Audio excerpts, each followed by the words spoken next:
शिवनेरी किले के ऊपर आसमान विशाल और शांत था, तारों से सजा हुआ। एक हल्की सी ठंडी हवा पत्थरों की गलियों से होकर गुजर रही थी। जब जीजाबाई, अब एक मां, अपनी गोद में अपने नवजात पुत्र को थामे खड़ी थीं। सारी दुनिया सो रही थी, लेकिन वह नहीं। आज रात नहीं। वह किले की प्राचीर तक चली आईं, जहां पहाड़ियां सितारों से मिलती थीं। शिवाजी ने उसकी बाहों में हलचल की।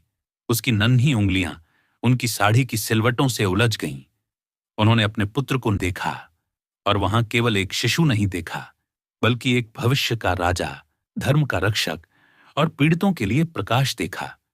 नीचे धरती शांत थी, लेकिन जीजाबाई के हृदय में अब भी लोगों की चीखें गूंजती थीं। लूटे गए किसान, जले हुए मंदिर, विदेशी हाथों से छीनी गई अस्मिता। उन्होंने यह सब देखा था, और बहुत पहले, इस रात से भी पहले, उन्होंने यह संकल्प लिया था कि उनका पुत्र कभी भी भय में नहीं पलेगा। उन्होंने रात की नीरवता में फुसफुसाकर कहा, मेरा पुत्र धर्म के मार्ग पर चलेगा। वह अत्याचारियों की सेवा नहीं करेगा, वह जनता की सेवा करेगा, और देवता उसके साथ चलेंगे। हर रात जब शिवाजी उनके पास लेटे होते, वह उसे निष्क्रियता की लोरियां नहीं सुनाती थीं।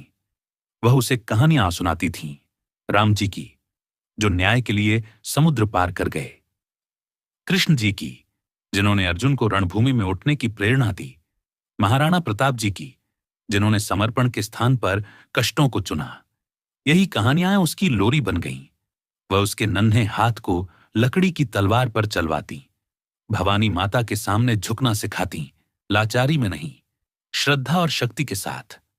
वह उसे सिर्फ शाहजी भोंसले का पुत्र नहीं बनाना चाहती थीं, बल्कि भारत माता का सपूत बनाना चाहती थीं। और यूं हर रात टिमटिमाते दियों की रोशनी में और पहाड़ियों की सतर्क निगाहों के बीच जीजाबाई ने अपने पुत्र के भीतर एक बीज रोपा, घृणा का नहीं, संकल्प का, प्रतिशोध का नहीं, पुनरुत्थान का। वह बीज उनके ज्ञान से सींचा गया, उनके अटल विश्वास से प्रकाशित हुआ।